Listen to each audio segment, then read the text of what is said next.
My 24 female boyfriend, 24 male, wants me to lie and say it was me driving my car when actually it was him who had a single car accident. If it's proven it's him, he will probably lose his car insurance. I want to help him but don't know what to do. Original post. Earlier this morning, we were coming back from a party in my car, and my boyfriend was speeding and absolutely plowed into parked cars on the street in front of a donut shop.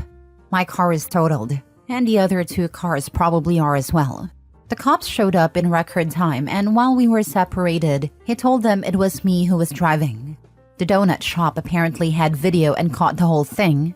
They told him that the video seemed to show him driving, but it wasn't clear, so they would take his word for it. The cops then wrote me 3 tickets for speeding, losing control of a vehicle, and reckless driving. I was so in shock that I didn't even know what to say, so I just signed the tickets. We got an Uber home and got into a huge fight, and I was just exasperated that he would do this to me. He reminded me that if he took responsibility for the accident, he would lose his job, and his car insurance would become unaffordable, so he wouldn't be able to get to work. I told him that my car is now gone, and my rates are going to skyrocket. He promised me he would buy me a new car and also help with my increased insurance rates. The accident was about 6 hours ago, and I still haven't called my insurance company to report it. Of course, the other 2 people whose cars were totaled have probably called, so my insurance likely already thinks I caused the accident and is preparing to raise my rates going forward. I'm so angry, and I have no idea what to do. I don't want my boyfriend to lose his job, but I also don't want to be screwed over because he was driving recklessly. I would really appreciate any advice. Now for the top advice before reading the update. No, do not go along with this at all.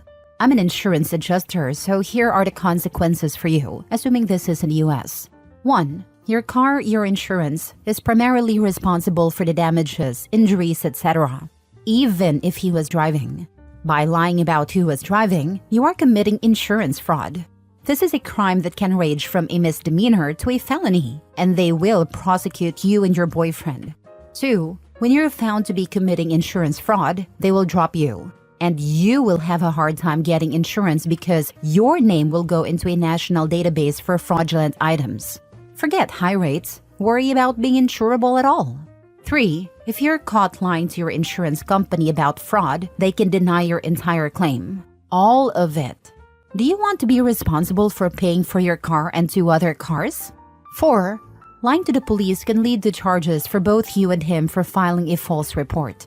Your boyfriend did this, so it's his responsibility to face the consequences, and they're going to be severe if you go along with this lie, especially if there's even vague video evidence. Clear this up immediately with the police, your insurance company, and try to get a copy of that video. And ditch the lying boyfriend. Am I screwed because I signed the tickets? I was so in shock at what was being told to me, I signed them without even realizing what I was doing. Honestly, I don't know. Call the officer who wrote them and ask. As I said, if they were suspicious already, that will work in your favor. But don't sit and think about it. Just fix it now. Why on earth would you cover for and love someone who has demonstrated complete and utter disregard for you? You do realize that covering for him is illegal, right? You've also set a precedent that his comfort and well-being are more important than yours. He shouldn't make you pay for his crime. It's his fault and his mess. Are you seriously going to let this giant mistake ruin your life with your insurance rates? Not to be a nag, but why were you two operating a vehicle that condition? An Uber would have been smarter and cheaper. He claims he wasn't drunk. I don't drink but was tired, so I was trying to sleep on the way home. How much did he drink during the party? Did he eat and switch to water or coffee an hour or more before you guys left? Do you have the money to pay for the damages to the other people's property? Being tired is just as bad as being drunk. Also, what are you gonna do now that you don't have a car? I'm not sure. We stayed at a party until about 8 a.m. and I had been ready to leave at midnight. But he wanted to hang out with his friends. I fell asleep in a guest room around 3, so I'm not sure what he did after that. All I know is around 8, he woke me up to go home. And about 15 minutes later, while I was sort of dozing in the car, I woke up to my side of the car being smashed in around me. If he breaks up with you, do you have others who can help ferry you around? Do you make enough to cover restitution on your own, along with rent and day-to-day living expenses? Also, since it's unclear if you'll come clean, do you make enough to cover all of this plus the increased insurance cost when you eventually get a new car, factoring in at-fault increase of hitting multiple cars? I ask because my mother once made sure to pursue an 8th-time drunk driver for totaling her car. If you take the fall, you'll be covering expenses for your car, person 1's car, and a person 2's car. No, not at all. I'm pretty broke and my parents hate my boyfriend so much. And that I'm with him, they have more or less written me off. So I don't even really have a place to go if I dump him, let alone all the stuff you are talking about. Now for the update. So basically, at the advice of this thread, I stopped posting and called my mom and dad, who I really hadn't spoken to since I moved in with boyfriend, and said I was leaving him. I was scared and begged to be picked up. This was about 1:30 a.m. They said they would be over right away. I had locked myself in the bathroom and my boyfriend must have heard me making the call because he started trying to beat the door down and I was terrified. When the door didn't go down easy, I could hear him smashing things out in the living room of the apartment and kitchen. I stayed on the phone with my mom while my dad called 911 on his phone. I stayed locked in the bathroom and he occasionally would try to break the door down and again. All this time I was crying and so freaking scared, and he was screaming and calling me every name in the book. We have neighbors with kids, and I heard the kids wake up and start crying. And then I'm pretty sure I heard one of the dads beating on our front door telling boyfriend to shut up. Cops showed up just before my parents and immediately put him in handcuffs and put him on a couch, and started taking statements from me and the neighbors. I came out of the bathroom and he looked like a raging chained up psychopath. Everything, and I mean everything in our apartment is destroyed. Walls, plates, pictures, TV, Xbox, ironing board, chairs. My clothes were thrown over the balcony. My makeup was mashed against the wall, and stuffed animals I was given as a baby were ripped apart. I have no idea how long it was, but it was crazy he did so much damage in such a short period of time. My dad and my mom showed up, and my mom started bawling because she hadn't seen me in so long, and my dad looked like he wanted to end my boyfriend. But with the police there, he composed himself really well. We had to stay during the time the police took everyone's statement.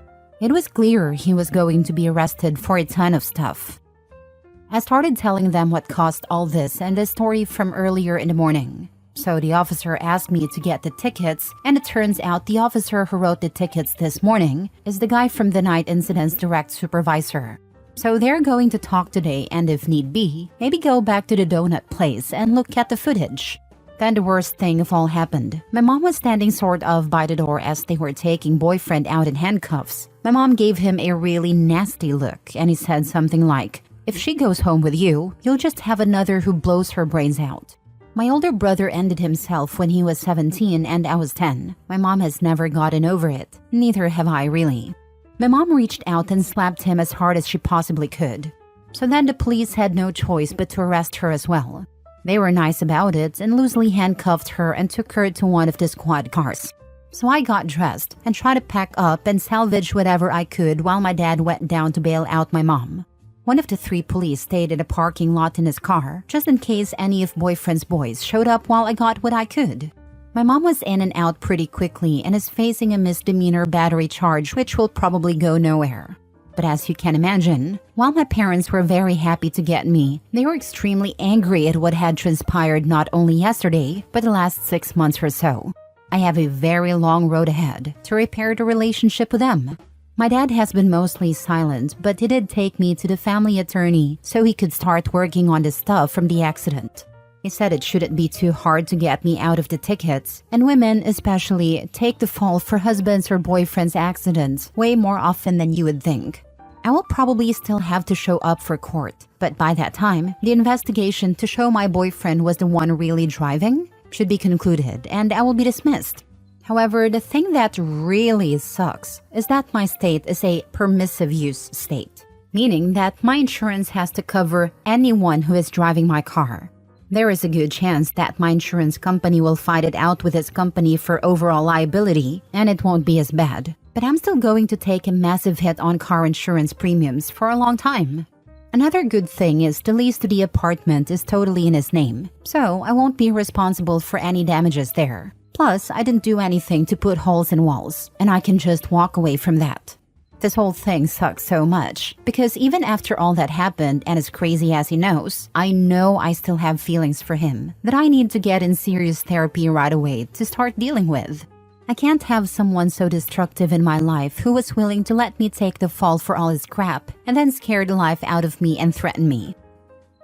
This is the third or fourth story I recall, where OP said they couldn't contact their parents because they cut ties due to significant other. But when OP calls, parents come immediately. I bring this up only to say, if anyone reading this finds themselves in a similar position, please do contact your parents. Obviously not if you had no contact because parents were toxic or abusive though. Chances are they've been hoping for the "I'm leaving my significant other" help call for a while. My ex-girlfriend beat the heck out of me outside a nightclub so badly I lost a tooth. I called my mom in hysterics about 1 a.m. and she was out the door heading my way in seconds. My mom is an amazing woman who always told me no matter what, she would be there if I needed her. Sorry for the ramble. This post brought back some not-so-fun memories. My aunt was in an abusive marriage and she cut her parents, my grandparents, and the rest of her family out of her life for a bit. One phone call for help, and everyone who could drove hundreds of miles to pack up everything she owned in that house, get her in with an attorney, find a storage facility for her furniture, told her work what was going on and help her give notice, and move her back in with her parents all in one day and all while the guy was at work. A lot of people are against stepping back from abuse victims, but sometimes you really need to for your own sanity. It's important to let them know that you'll still be there if they are willing to leave, but you aren't willing to stay involved in the day-to-day. Oh, thank God she left him. She really thought settling for an abusive prick like this was better than being alone? Did she even really love him, or did she just not want to be lonely? Abusive relationships are not always easy to leave. Last story. My wife accidentally traumatized our daughter. My wife and I made a mistake of getting married too young, so she constantly stressed with our daughter and chores. I don't help enough, so after work, the only thing I have time to do is make dinner and do laundry, while my wife has to do all of the hard stuff alone. She's always throwing this in my face, and most of the time I can accept it since it's a valid argument, but sometimes I just lose my patience and yell back. Last week was one of those times and I said something really hurtful and she started smacking me, and I try to sit down because it usually makes her less angry. And then she just starts choking me. I can't remember if I tried to get away or if she pushed me. Either way, she told me I hit my head on a counter and then the floor and I passed out. My daughter was in the room and saw everything. She had never seen my wife hurt me in any way, so she was hysterical when I woke up because she thought I was gone. Things have been pretty neutral between me and my wife these past few days. But daughter hasn't moved past it. She keeps looking at the bruises on my neck and she follows me everywhere when I'm home. I know my wife feels like a horrible mother now, and my daughter won't talk to her unless it's necessary. I'm so afraid that this will become a core memory for her. Why did I even argue? I feel like such a crappy dad for not being able to keep my wife stable, but I'm just afraid of her and she knows it. I love my wife despite everything, but I don't know if my daughter will ever see us as truly happy together after this. Edit? I know rationally it's bad, but I've always been a dependent person, so I'm still holding on to the loving part of her, and I guess now it's gotten to the point where I feel like it's just part of being married to her. I'm going to try to answer some questions, but I don't want to be too long or too graphic. I might have a picture of a slap from years ago when it first started that I sent to my sister. But for some reasons, we don't talk, and I never did that again. I decided to take the advice here and take a picture of my neck, but as of right now, I haven't reported anything. Sorry. I also had people ask what the documented issues were. It's mostly being forcefully committed and multiple self-harm and attempts to end things from my teenage years, so as recently as 2 years ago, as well as an anxiety and disorder I refused further treatment for. I guess I'm not always the most mentally stable, and I can still work with medication, but on paper, it just looks really bad. Sir, you are being mistreated. You are also blaming it on yourself, common for domestic violence victims. Your entire post is excusing your wife's behavior. And this is a common occurrence because you know ways to calm her down. I'll give you the same advice I would give a wife being treated this way by a man. Leave. Take your child and leave. Visitation can be worked out later, but for now, both of you need to leave. File a police report and a restraining order. Then file for divorce. She didn't push you a little or smack your shoulder. She choked you unconscious, leaving bruises. And your daughter witnessed it. This has to end. Hopefully your wife will seek treatment and become a better person, but you can't wait around for that to happen. Once DV escalates to choking, I think it's 750% higher risk of being unalived by your partner. And leaving him there until he wakes up instead of calling an ambulance? That's insane. It is insane. But we know why she left him there. If she called an ambulance, they would want to know what happened to him, at least in order to know what treatment he needed. She might lie to their faces, but I bet the daughter wouldn't. Domestic violence has a tendency to escalate. Please plan a safe escape for you and your daughter. Your wife sounds like a monster. From here on out, the most likely cause of your passing is your wife. She needs actual help. DV is never okay, but you don't choke someone unless you want them gone, even if it's only momentarily. Right now, you're fine. But what about next time? Make no mistake, there will be a next time. This broke a seal. Figure out someone you trust and tell them what happened in writing. Include pictures of any injuries if possible. Unfortunately, you're a man, I'm presuming, so it may be a bit more difficult finding DV resources for you, as well as being incredibly difficult to get police to take you seriously should it come to that. So I'd start preparing now to leave at a moment's notice, even if you plan on counseling. Be safe, OP.